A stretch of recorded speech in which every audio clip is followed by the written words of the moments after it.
Listo, está grabando. Vamos a dar continuidad al ejercicio que estábamos desarrollando desde la sesión pasada con el mismo formatico. Vamos a ir es a la hoja número 3, ¿cierto? Recordamos un poco qué fue lo que estuvimos haciendo la semana pasada. Estuvimos determinando el estándar de precio a través de los diferentes proveedores. Estuvimos determinando el estándar de cantidad, que es lo que se analiza en el proceso de producción.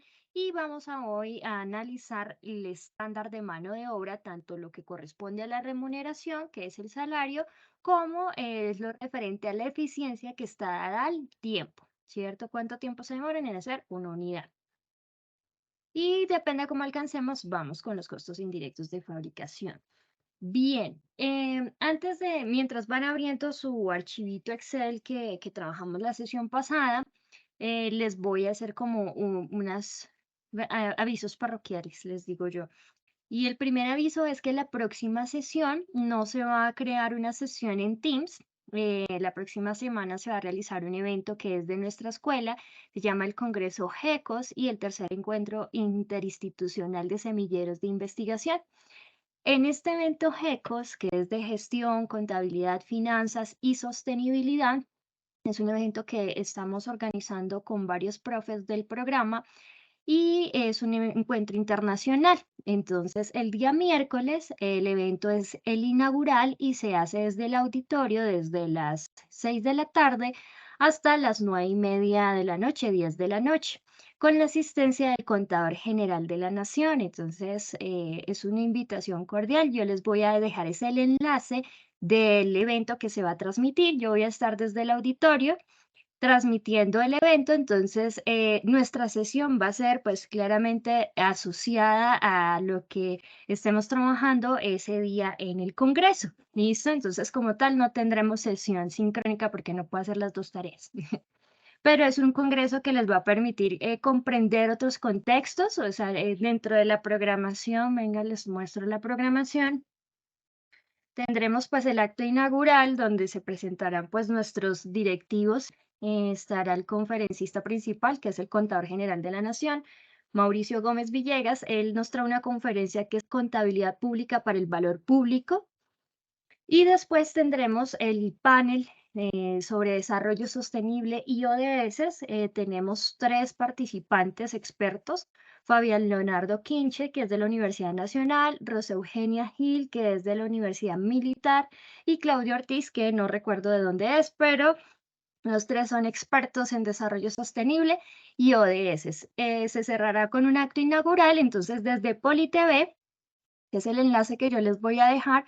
Desde allí pueden hacer seguimiento a todo el evento, pueden hacer preguntas, ¿cierto? Pueden hacerle preguntas al contador general de la Nación. Igual yo voy a estar pendiente de la plataforma porque soy de las organizadoras, entonces si ustedes quieren hacerle preguntas al contador general o a los panelistas que estarán en ese espacio, bienvenidos son. Entonces, nuestro espacio se va a dirigir a ese espacio académico del Congreso. Bueno.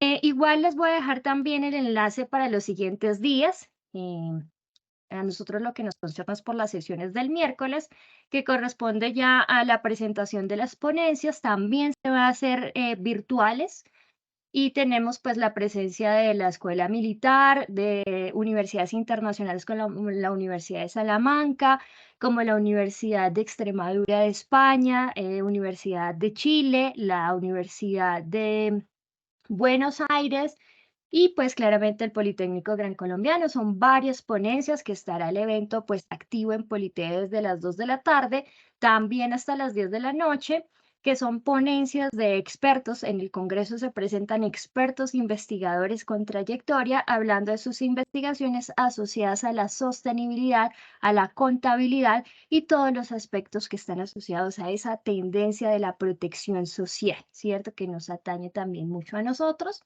Y ya el último día, que es el encuentro interinstitucional, también se va a presentar por PoliTV y va a estar de 2 de la tarde a 8 de la noche.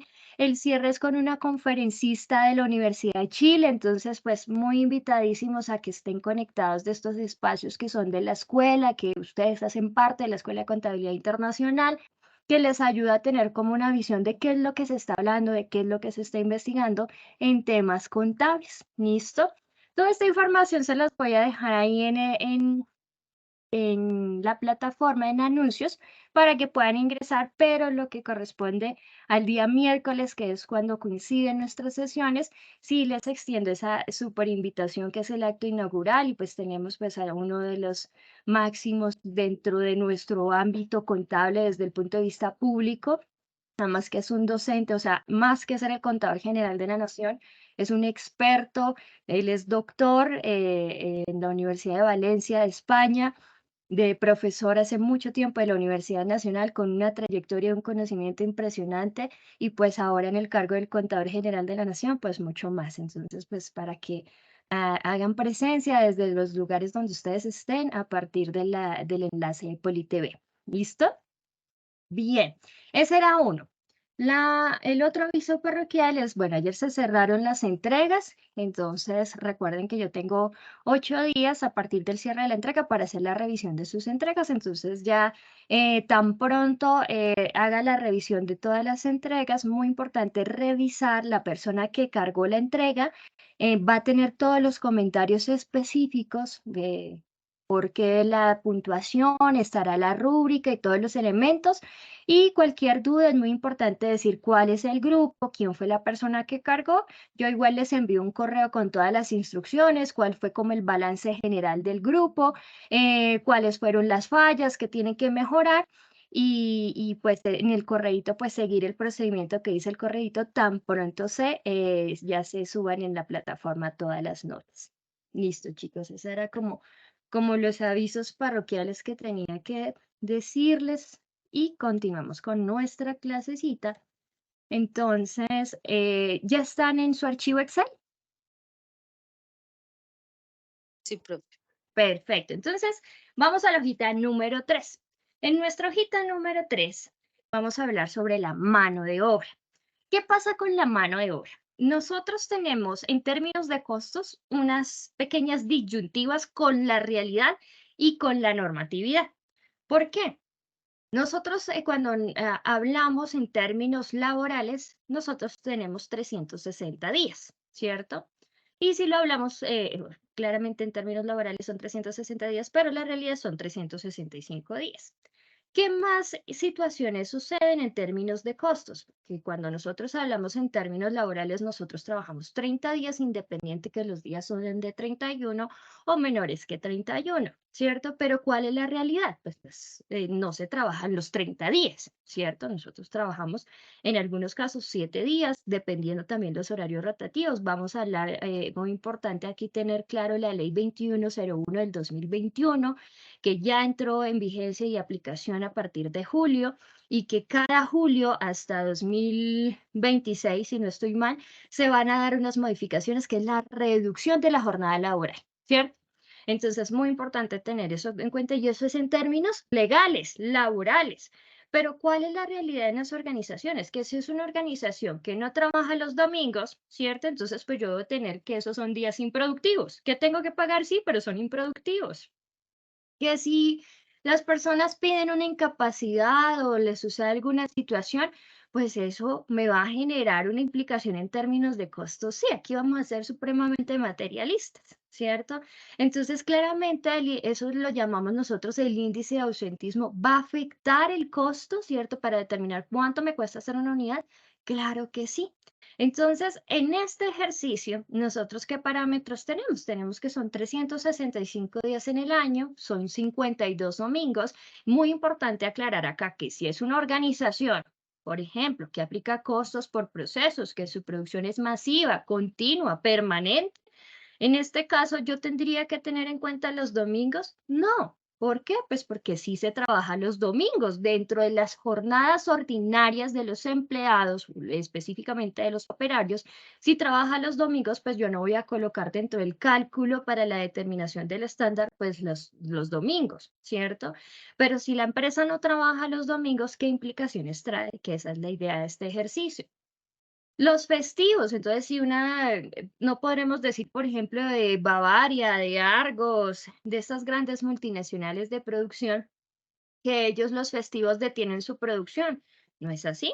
Su producción tiene que mantenerse, a pagar calderas, a pagar motores, implica más costos que seguirlos manteniendo. Entonces, si es una organización bajo esa tipología, pues entendamos que no aplicaría para el caso como tenemos el ejemplo, ni tener en cuenta ni los domingos ni los festivos.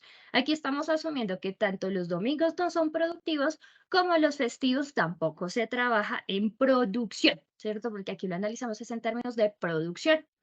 ¿Qué pasa? El índice de ausentismo sí aplica para todos. Entonces, ¿cómo se determina ese índice de ausentismo? Muy importante ir a recursos humanos, solicitar la información del año. Por eso hablamos de que los estándares necesariamente necesitan información histórica, ¿cierto? Entonces, pues tengo que pedirle la información histórica de los empleados, de los operarios y cuánto en promedio suma el índice de ausentismo.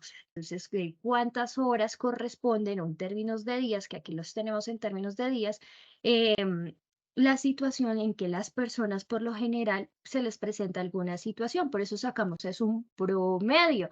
No podemos colocarlos todos porque no siempre se presenta el índice de ausentismo. Por eso debemos tomar como mínimo un año, le solicitamos esa información a recursos humanos para determinar un índice de ausentismo promedio mensual, ¿cierto? Y bien, ¿qué más información tenemos? Tenemos salarios. Nos dice que el salario que se paga mensual es 2.500.000 por operario. Son 3 operarios y la producción mensual es de 5.000 unidades. ¿Listo?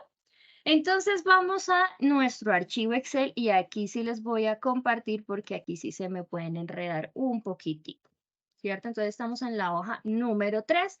Lo que tenemos acá en la parte, ¿ven mi pantalla? ¿Ven mi archivo Excel? Sí, señora. Sí, señora. Perfecto, perfecto. Entonces, tenemos la información acá de los parámetros que hablamos hace un momento en la presentación. Entonces, tenemos pues los 365 días, los domingos que no trabajan, ni los festivos y el índice de ausentismo. Entonces, ¿cuántos son los días reales netos trabajados?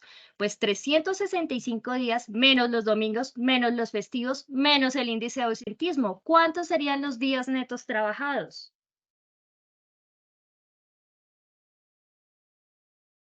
290. Muy bien. Entonces, muy importante dentro de sus anotaciones, si la empresa sí trabaja los domingos y festivos, claramente no va a ser un factor que va a estar acá. Va a aparecer que hay días, más días netos de trabajo. Entonces, las organizaciones que sí dan los festivos y que sí dan los domingos, claramente los días netos de trabajo, o sea, de realmente productividad, pues son más pocos y eso va a generar una implicación de costo. Este ejercicio que tienen acá está actualizado con la normatividad de la Ley 2101 del 2021.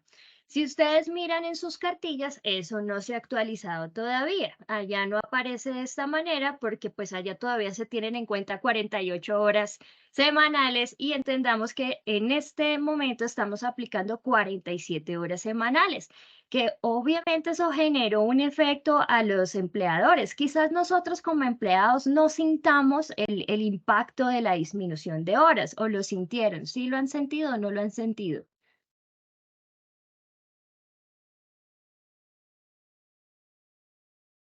¿No? Pues yo no lo sentí, Ujú. pero pues yo soy el encargado de liquidar la nómina en una pyme. Ahí sí. Entonces, cuando se fue a liquidar el tema de las horas extras, el Claro. tema sí se incrementó. Mi Ahí jefe tiene real. ya, Claro. Claro que sí. Porque, ¿qué sucedió? ¿Qué dice en términos sintéticos de Ley 2101 del 2021? Que se va a hacer una reducción horaria hasta llegar a las 42 horas, que es el límite inferior, ¿cierto? Se va a hacer? O sea, la norma dice, vaya haciéndolo gradual. Se supone que ningún empleador debería tener un impacto tan fuerte ahorita si él hubiese, porque si vemos la norma se sancionó en el 2021, con el objetivo de que tuvieran 3 años los empleadores de poder hacer una planeación con sus empleados para no tener un impacto fuerte en el pago de todos los aspectos salariales que incurre tener un empleado. Entonces, ¿qué pasó? La norma nos dice que a partir de julio del 2023 y cada julio hasta llegar a las 42 horas, se va a hacer una reducción los 2 primeros años, es decir, 2023 y 2024, se va a reducir 1 hora. Entonces, estamos en 47 horas, después vamos a pasar a 46 horas, ¿cierto?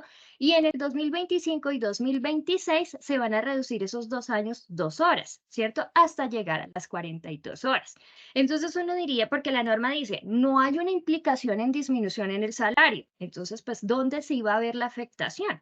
Por eso les decía, en estos momentos ustedes quizás no lo sientan, pero quien lo siente es el bolsillo del empleador, porque como bien nos decía David, hay una implicación en los recargos, horas extra, dominicales, festivas y demás. ¿Por qué? Pues porque el efecto de disminuir 1 hora de 48 horas a 47 horas implica un aumento en el valor de la hora ordinaria.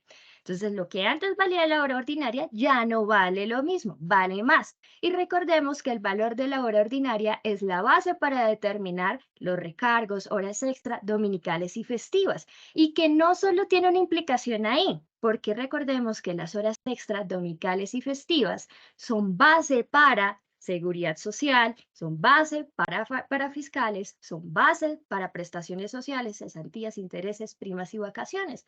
Entonces, claramente, en estos momentos, los empleadores deben estar pensando, no, mejor no, tenemos que reducir las horas extra, los recargos, los dominicales, los festivos, y es lo que ha pasado en muchos países, en especial en España, que ellos incorporaron ya hace algún tiempo la reducción de horas.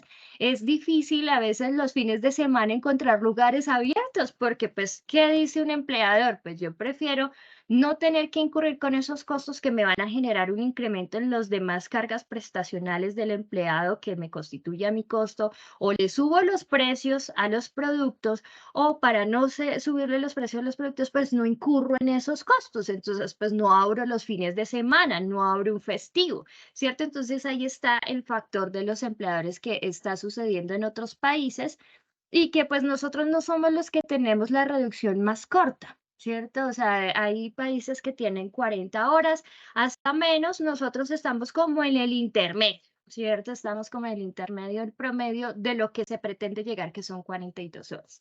Entonces, por eso les digo que este ejercicio tiene una implicación. Si ustedes miran el de su cartilla, está bajo 48 horas.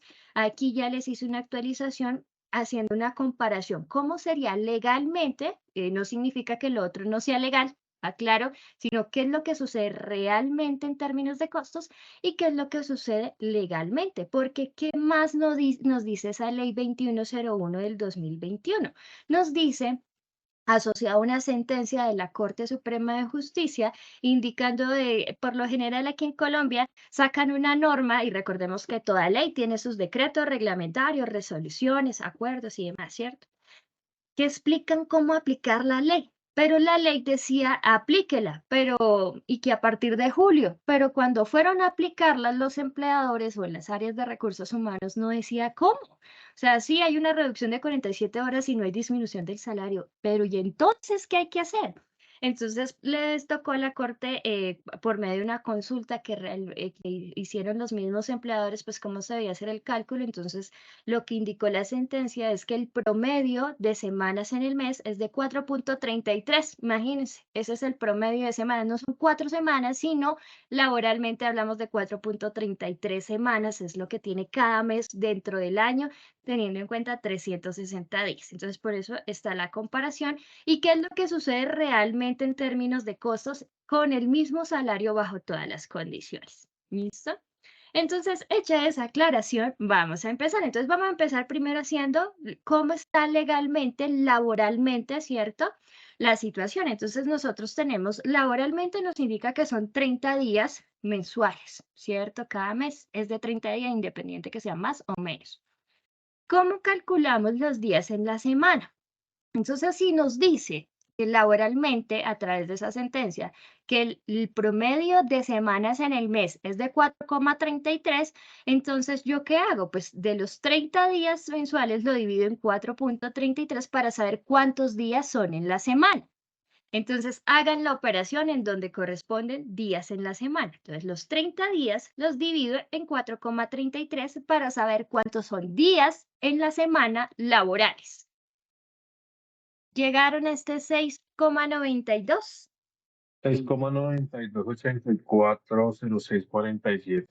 Perfecto. Entonces, si nosotros lo hacemos en términos de planilla asistida o tributariamente, recordemos que si después de la coma el primer decimal es 5 mayor a 5, lo aproximamos, ¿cierto? Pero vamos a trabajarlo con todos los decimales y solo al final lo redondeamos. ¿Listo? Entonces, en este caso, pues vendría a ser 7 días, ¿cierto? Que sí, son 7 días en la semana. Pero, ¿qué va a pasar después? Vamos a mirar qué es lo que sucede realmente con los días efectivamente trabajados y esa implicación de costo que conlleva. Vamos a ir paso a pasito. Vamos a ver cuántas horas son en el mes, porque ya sabemos que son 30 días en el mes laboralmente, sabemos que son 6,9 días en la semana, pero las horas en el mes. Entonces, ¿cómo calculamos nuestras horas en el mes? Si sabemos que la norma nos dice que son 47 horas, semanales, ¿cierto? Y que en el mes tenemos 4,33 semanas. Entonces van a hacer la multiplicación entre 47 horas semanales, que es nuestra normatividad actual, por 4,33. ¿Cuánto les da?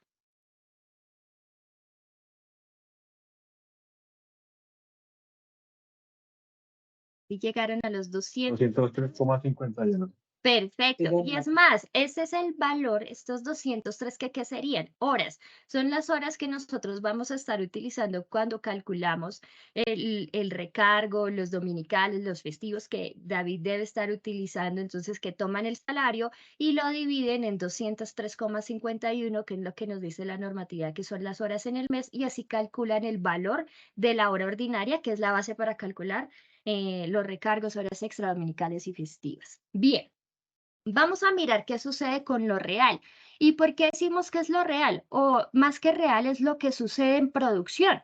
Si ya vimos que nuestros días trabajados son realmente 290, que no son 365 días ni 360 días, son solo 290 días donde tenemos que sacar la mayor productividad, pues ¿cómo calculamos nosotros nuestros días de cada mes? Para nosotros, pues tomamos los 290 días dividido en los 12 meses y así sabemos cuántos días reales en promedio trabajamos mensualmente. Y allí es donde obtenemos nosotros 24,2, ¿cierto? Si lo aproximamos nos daría 24,2, es decir, realmente nosotros estaríamos trabajando 24 días en el mes, ¿cierto? En promedio. ¿Que eso tiene una implicación de costos? Pues claro que sí, ¿cierto? Porque no es lo mismo decir de 30 días pasar realmente en producción a 24 días. Que se paguen en laboralmente 30 días no significa que esos 30 días estén laborales. Entonces aquí ya vamos a encontrar a tener unas primeras diferencias, ¿cierto?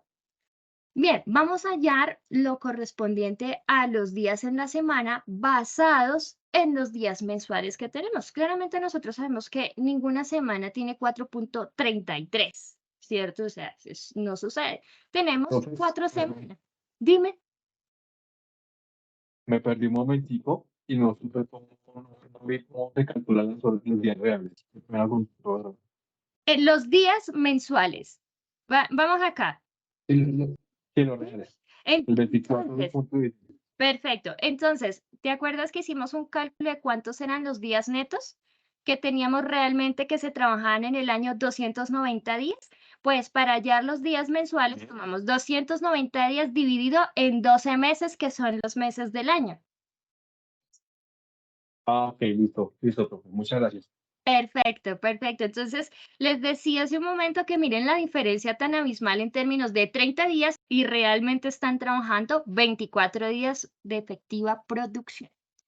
Vamos con los días de la semana. Entonces, ¿cuántos días tiene la semana? Hablamos que legalmente o laboralmente son 6,92, 6,9, pero con esta situación real que sucede en la organización, ¿cómo calculamos nosotros los días en la semana? Nosotros sí sabemos que en el mes hay 4 semanas, que ninguna es de 33.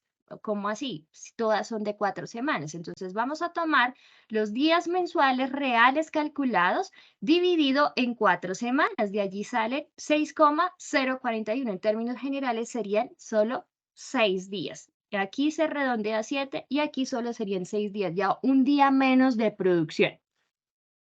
¿Listo?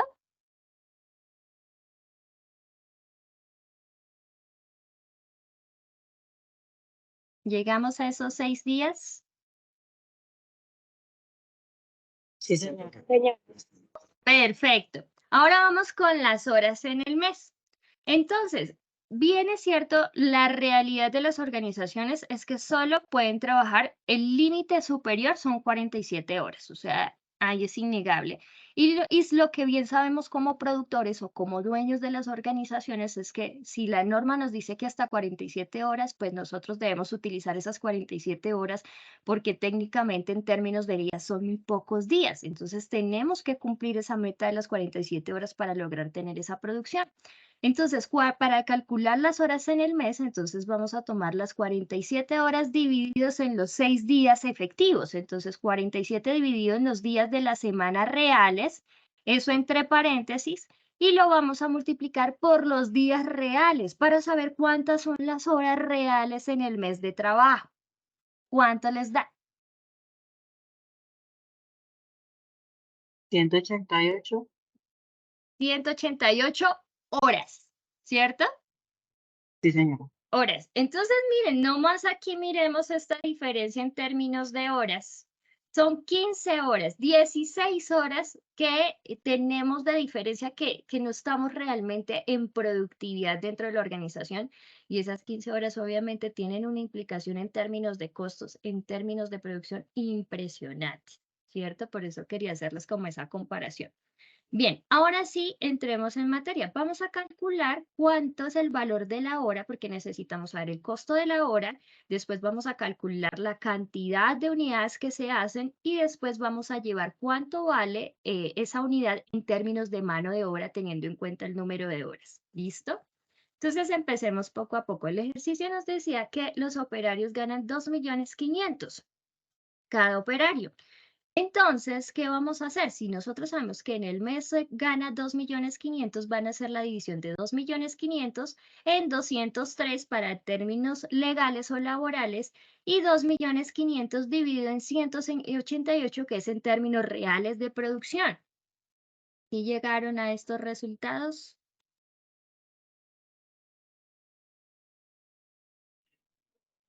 Sí, profe. Sí, señora. Perfecto, entonces aquí también les pongo otra diferencia, ¿cierto? Decimos que la diferencia por hora es de 1.000 pesos, pero entonces multipliquemos esos 1.000 pesos por los días, por año, ya empezamos a tener unas implicaciones y estamos hablando de un salario constante, o sea, sin tener que incurrir en horas extra, dominicales o festivas. Si suceden esos cambios, obviamente eso va a generar un efecto. Pero ¿por qué determinamos el estándar en este parámetro? Porque dentro de la planeación en términos de producción y en términos de mano de obra, las horas extra, dominicales o festivas son parámetros que debo estar siempre revisando porque cuando hablamos en términos de mano de obra, una variación deficiente es que paguemos más y se produzca menos. Pero ahí la culpa de quién es. Más que culpa, perdón, sería responsabilidad. Esa es la mejor palabra, responsabilidad. No sería propiamente del operario, porque el operario no controla su ingreso. Si nosotros pudiéramos controlar nuestro ingreso, pues mejor dicho, nos pondremos el sueldo que quisiéramos, pero no es así. ¿Quién nos autoriza las horas extra dominicales o festivas? No las autoriza alguien que es el supervisor de producción o quien haga sus veces. Entonces, sobre él recae la responsabilidad que se esté pagando y la producción no sea en consonante con el nivel de pagos que se está realizando con relación a la producción. El deber ser es que si yo voy a pagar unos recargos, horas extra dominicales o festivas, es que la producción también aumente. Pero en los ejercicios que vamos a estar haciendo sobre determinación de variaciones, ya después de que establezcamos este estándar y lo pongamos en ejecución, es decir, oiga, pero ¿por qué se están pagando horas extra dominicales y me está generando un impacto en el costo? Y aparte, no estoy obteniendo la producción que se esperaría con ese nivel de incentivo, ¿no? Entonces, hay responsabilidades de responsabilidades, como cuando se analiza el factor de eficiencia que está en el tiempo. Ahí sí la responsabilidad es de los operarios, porque el operario, porque ha bajado su rendimiento, ¿qué está pasando? Entonces ahí es cuando recurrimos a recursos humanos para que nos apoye con el tema de los operarios, para mirar cuál es la situación que está impidiendo que el operario sea eficiente en su proceso de producción. Entonces son todas esas situaciones que uno entra a analizar en términos de mano de obra. Bien. En la parte de abajo yo les tengo otro cuadrito porque nosotros calculamos el valor de la hora, pero nosotros necesitamos calcular el número de unidades por hora para poder hacer la conversión de cuánto es el costo por hacer una unidad en términos de mano de obra. Entonces, empecemos. Tenemos 5.000 unidades que son las de producción. Tenemos 3 operarios, ¿cierto? Entonces necesitamos saber cuántas unidades hace por operario. Entonces, cada operario, vamos a hacer la división, 5.000 dividido en 3, ¿cierto? 5.000 unidades en 3 operarios. Tenemos que unidad por operario son 1.666, ¿cierto? 1.700, si la aproximamos. Si nosotros lo llevamos de manera diaria, entonces nosotros diríamos, no, pues lo dividimos en 30 días, pero no, son los efectivamente elaborados. Por eso es que nosotros tenemos, cuando estamos en términos de mano de obra, debemos tener la relación de los dos factores. Entonces, los días realmente trabajados, ¿cuántos fueron? 24,16, que es el cálculo que hicimos, que es lo que efectivamente se está trabajando mensual. Lo que significa que diariamente cada operario hace 68,9, 69 unidades, ¿cierto? ¿Vamos hasta ahí o estamos perdidos? De pronto a veces, por tenerlo aquí ya hecho, hablo más rápido. Me van diciendo, por favor. No, profe, yo sí no la. Vamos ahí, ¿sí? Espero que Sí, sí. sí, pero no vi cómo estas 68 unidades. Ok, llegaste a los 1.666. Sí, señora, sí. Perfecto. Entonces, ¿cuántas serían diarias y estas serían mensuales por operario? Entonces, 1.666 dividido en cuántos son los días reales mensuales, en 24. Entonces, de ahí es donde sale estos 68. 1.666 dividido en los días reales de trabajo con los operarios. Vale, gracias, profe. Listo. Ahora, ¿cómo hallamos en términos de horas? Entonces, sabemos que si en el mes son 1.666 y ya tenemos la conversión de horas en el mes, que por eso las calculamos acá para que todo les quedara mucho más fácil de determinar, tenemos que horas en el mes son 188 horas. Entonces, las horas, aquí son horas, las unidades que hacemos por las horas en el mes serían 8,865, serían 9 unidades por una hora. En una hora los operarios hacen 8 unidades. ¿Listo? Entonces aquí lo tenemos en términos de cantidad, ¿cierto? Y aquí lo tenemos en términos, este es el que vamos a ver, monetarios. Si sabemos que los 13.000, ay Dios mío, se me corrió todo. Si sabemos que los 13.298 es el costo de una hora de un operario y sabemos que en una hora se hacen 8 unidades, entonces, ¿cómo sabemos el costo por unidad, que es el factor que necesitamos determinar? Pues sencillo, tomamos el valor, aquí se los dejo para que puedan observarlo, el valor del costo de la hora calculado real de producción dividido en el número de unidades producidas en una hora por un operario, porque los dos están en términos de hora, es en términos monetarios y esto en términos de unidades. Lo que significa que el costo de mano de obra por una unidad es de 1.500 pesos. Entonces, ¿qué va a pasar cuando yo entre a contrastar este estándar que determiné en el periodo posterior o en el mes siguiente, como se haya determinado el estándar? Entonces, sí, los operarios hicieron 3 unidades. Se supone que esas 3 unidades que me implicarían en términos de mano de obra, un costo de mano de obra de 4.500. Pero, ¿qué pasa si eso no se llega a dar si no estoy pagando 6.000, 10.000 por hacer esas mismas 3 unidades? Pues tengo que entrar a revisar por qué se subió tanto el costo de la mano de obra si sabemos de antemano que el estándar bajo todas las situaciones, porque aquí calculamos es bajo todas las situaciones, el tiempo real de producción, y teniendo en cuenta el índice de ausentismo, teniendo en cuenta que no trabajamos los domingos, que no trabajamos los festivos, que las personas tienen incapacidades y todas las situaciones en términos de calendario, y aún así se supera ya en proporción proporcionalmente ese estándar, pues ya son factores que yo tengo que entrar a revisar. Ah, no, se autorizaron unas horas extra, pero esas horas extra no había lugar porque no había necesidad para el nivel de producción, los operarios no rindieron con el nivel que se esperaba, entonces empiezan a tomar correctivos. Muy importante en términos de mano de obra, y eso lo hablaremos, también lo repetiremos cuando estemos viendo la determinación de las variaciones, que independientemente de que los operarios no sean productivos, pues ahí sí no va a haber una reducción de pago, ¿cierto? Independientemente de que la producción sea inferior.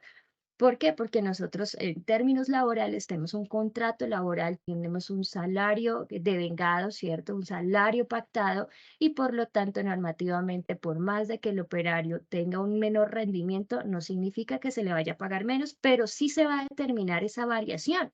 En ese caso sería una variación deficiente y esa deficiencia va a generar un impacto en el costo, sí. ¿Qué es el deber ser? Pues de hacer el debido proceso con los operarios para hacer ese acompañamiento requerido para que mejore la productividad. Recordemos que son seres humanos en producción que se enferman, que en algunos casos son madres cabeza de hogar y están preocupados por sus hijos, que tienen situaciones emocionales y todo eso afecta a la productividad porque pues es mano de obra, ¿cierto? Entonces eso siempre nos va a afectar allí. Por eso muchas de las organizaciones optan por tecnificar los procesos de producción. ¿Listo? Entonces, con esto ya llevamos dos elementos del costo en la determinación del estándar, que es la materia prima y la mano de obra. Vamos a hablar de los costos indirectos de fabricación. ¿Preguntas hasta aquí?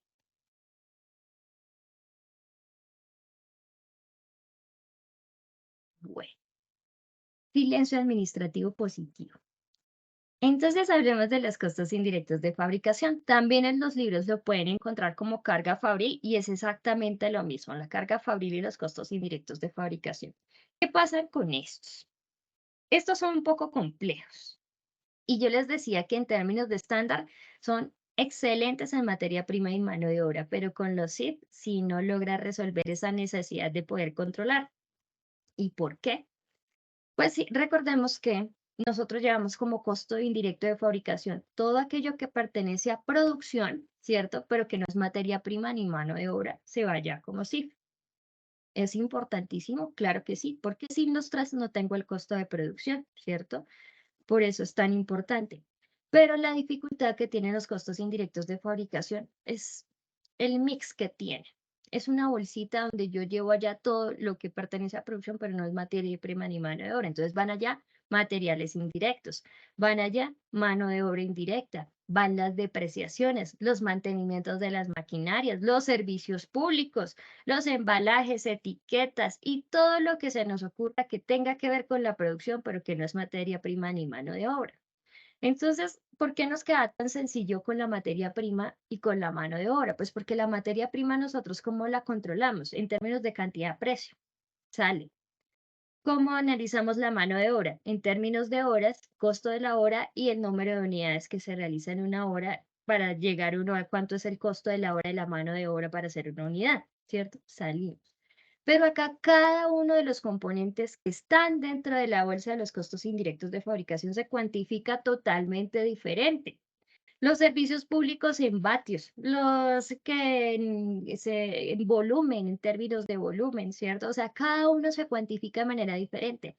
Y más aparte, cada uno de estos no llega en el momento que yo lo necesito. Si yo necesito determinar el costo de producción del día de hoy, imagínense yo llegando a hacer el cálculo de los servicios públicos que no han llegado, que llegan algunos bimestrales o que llegan algunos a la mitad de mes o a final de mes o a principio de mes y decir, no, qué pena, no podemos darles cuánto es el costo de producción del día porque no tenemos estos factores que hacen parte del costo, ¿cierto?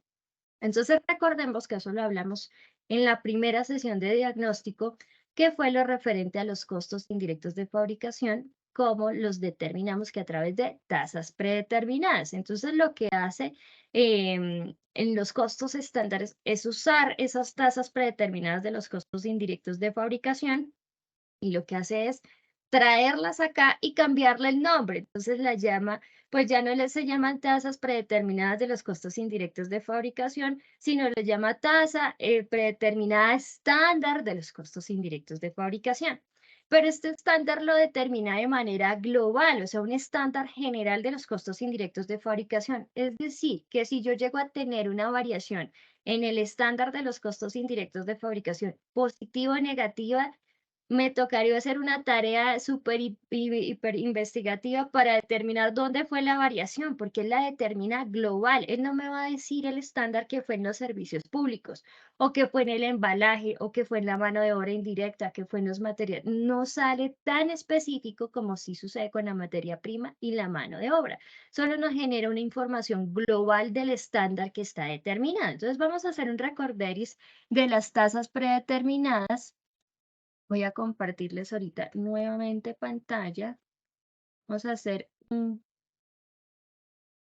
Kahoot donde vamos a determinar tasas.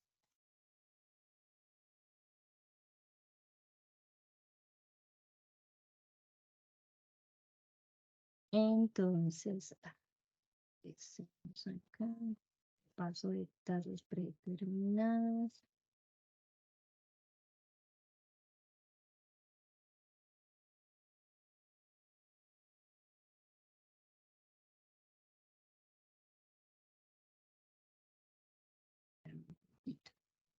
Entonces vamos a hacer es un recorderis de tasas predeterminadas para que entendamos muchísimo mejor cuando estemos hallando las variaciones del estándar.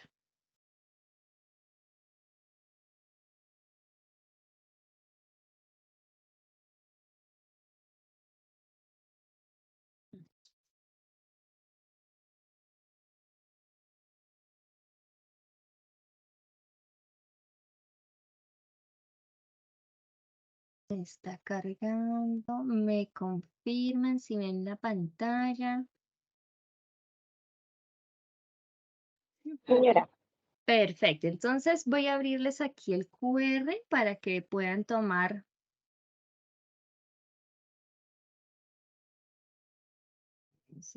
para que puedan tomar el QR, escanearlo, o pueden ingresar, si están desde su equipo, una pantalla adicional, colocan kahoot.it y el PIN que es 917013.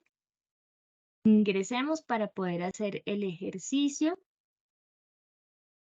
Entonces, unos minuticos para que ingresen y con esto cerramos ya nuestra determinación de estándares para la próxima semana. Ya sería hasta la siguiente semana, ya determinamos variaciones y empezamos a hablar sobre costos basados en actividades.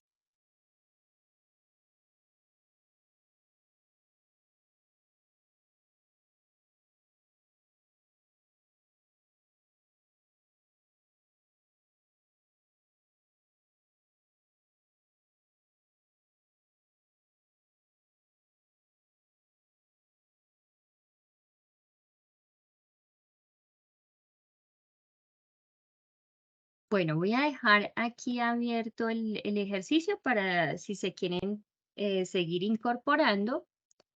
Vamos a empezar. Entonces, muy importante, en la pantalla va a salir el enunciado y lo que significa cada una de las respuestas. En sus celulares o en la pantalla que abrieron adicional les va a aparecer solo las figuras, un rombo, un cuadrado, un triángulo, que corresponde a las respuestas que están presentadas en la pantalla. Entonces, empecemos.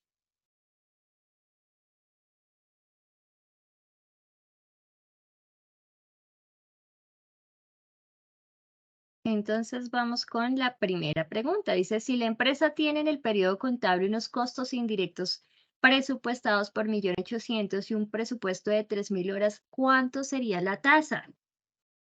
Entonces recordemos que la tasa predeterminada, que eso lo vieron el módulo pasado, no el semestre pasado, sino el módulo pasado, son los CIF presupuestados sobre la base presupuestal, ¿cierto? Y que la base presupuestal es la que puede variar según sea la situación.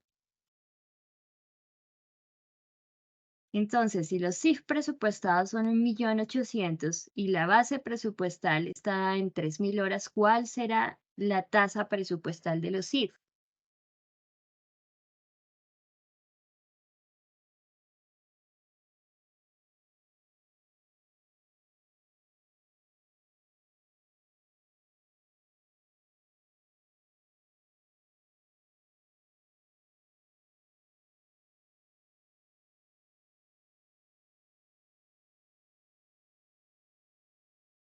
Entonces, la respuesta correcta es 600 pesos hora. Ojo, 600 horas no me sirve de nada. Recuerden que estoy determinando un estándar de los costos indirectos de fabricación. Si el numerador es en signo pesos y el denominador está en horas, pues ¿cuál va a ser el resultado? Pues pesos horas, ¿cierto? Entonces sería 600 pesos horas. ¿Qué significa? Que por cada hora de producción de esa organización yo voy a llevar 600 pesos como costo indirecto de fabricación. Entonces, para eso es que se utilizan las tasas predeterminadas de los IF. Entonces, ¿qué pasa cuando nosotros determinamos el estándar? Entonces decimos que, bueno, el estándar son 600 pesos hora, es decir, que si cuando yo esté determinando la tasa real, en el contexto real, si la tasa me da que por cada hora de producción se está llevando 1.000 pesos, pues ¿qué está pasando? Pues hay 400 pesos de deficiencia por hora que se está llevando como costo indirecto de fabricación. Ahora, ¿cuál es el camello? Pues saber de dónde sale esa diferencia. Entonces no puedo saber específicamente si fue de los materiales indirectos, si fue de los servicios públicos, si fue un pago inadecuado dentro del proceso del supervisor de producción o lo de la mano de obra indirecta. Por eso es que no es tan preciso en términos de estándar. Vamos a mirar la puntuación. Jessica, Karen, Elizabeth, Natalia y Mike. Muy bien. Siguiente pregunta. Entonces, dice aquí que la empresa Aprendiendo Costos SAS tiene unos CIF presupuestados de 2 millones y el costo de las horas de mano de obra directa son 7.500.000. Entonces, ¿cuánto será la tasa? Recuerden que si el numerador y el denominador están en signo pesos, el resultado de la tasa es una tasa porcentual.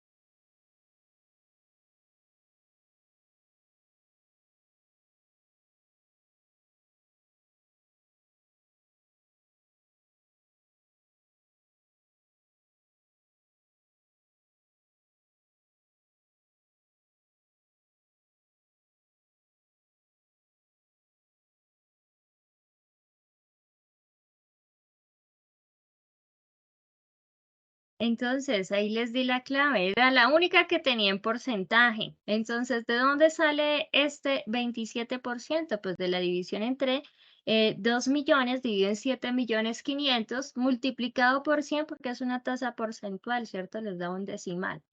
Entonces, el 27%. ¿Y qué significa ese 27%? Si la base les dice que es el costo de las horas de mano de obra directa, pues dependiendo en el momento que me vayan a preguntar el costo total de producción, tengo que preguntar en este tipo de tasas, bueno, ¿cuántos ha sido el costo de la mano de obra? Ah, no, ese es de este mes. Ah, bueno, ¿cuánto fue el costo de la nómina de los operarios en este mes? Le aplico el 27% y es lo que yo llevaré como costo indirecto de fabricación. Y así es como funcionan las tasas. Vamos a mirar una puntuación. Jessica, Natalia, Ana, Mari y Elizabeth. Muy bien. Siguiente pregunta. Una organización tiene unos CIF presupuestados de 4.780.000 y un costo de materiales directos presupuestados de 5.300.000. ¿Cuánto será la tasa?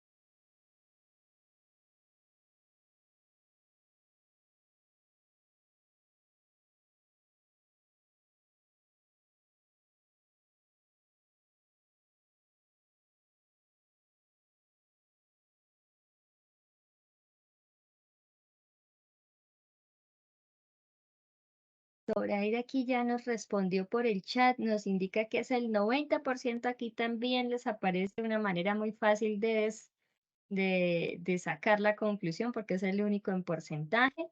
Entonces, claramente el numerador y el denominador está en pesos, por lo tanto la tasa es porcentual. Entonces, ¿qué significa acá? Que el 90% del costo de los materiales directos, es decir, de la materia prima. Cuando yo lo vaya a determinar, le aplico el 90% de la materia prima y eso es lo que llevaré como costo indirecto de fabricación. O sea, la base siempre va a decir qué es lo que usted va a hacer con esa tasa que está determinando. Vamos a mirar la puntuación. Jessica, Mari, James, Elizabeth, Karen. Muy bien. Siguiente pregunta. La compañía tiene CIF presupuestados de 3.200.000, materiales directos de 1.240.000 y la mano de obra de 2.150.000. ¿Cuánto será la tasa?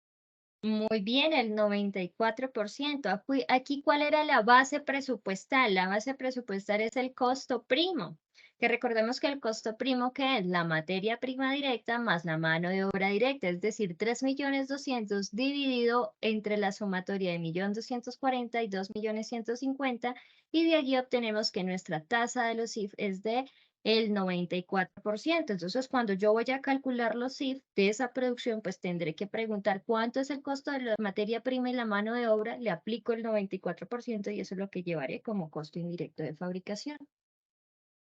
Vamos a mirar la puntuación. Jessica, James, Karen, Elizabeth, Paulina. Muy bien. Siguiente pregunta y última pregunta. La empresa presupuestó unos CIF de 3.300.000 y un presupuesto de horas máquina de 80.000 horas máquina. ¿Cuál será la tasa?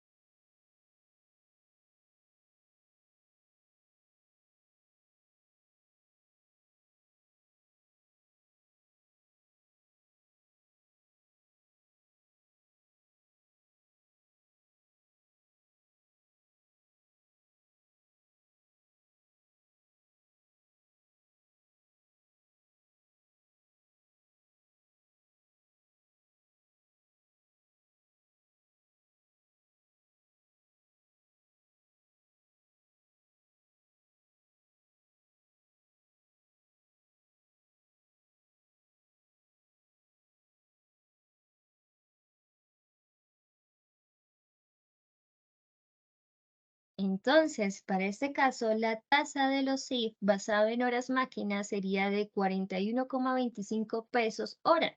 Entonces, por cada hora máquina de producción, yo voy a llevar 41,25 pesos como costo indirecto de fabricación. Y así es como nosotros hicimos el día de hoy un recorderis sobre tasas predeterminadas de los costos indirectos de fabricación para empezar la siguiente sesión que tengamos sincrónica, que será dentro de 15 días. Recordemos, dentro de 8 días se va a realizar el evento que les voy a enviar, es el enlace. Igual se va a pasar lista de asistencia en ese evento. Entonces, dentro de 15 días estaremos trabajando la determinación de variaciones. Entonces, ¿cómo se calculan y cómo se reconocen en un asiento contable? Porque claramente esto tiene implicaciones en la contabilidad y para ello tenemos que recordar la NIC 2 de inventario y van a darle, para que no se la lean completa, entonces busquen costos estándares y me cuentan en la próxima sesión qué es lo que dice esta NIC 2 de inventario con respecto al uso de los costos estándares como sistemas de control de costos en la determinación de variaciones. ¿Listo? ¿Preguntas, dudas, inquietudes? No, señora. Bueno, chicos, nos rindió hoy bastante, entonces dejemos la sesión hasta ahí y nos vemos dentro de 15 días. No olviden, dentro de 8 días, muy especialmente invitados al evento. Estaré ahí pendientes de su conexión. Bueno,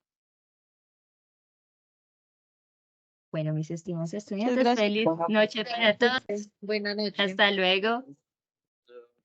Gracias. Gracias, profe. Feliz noche. Gracias, profe.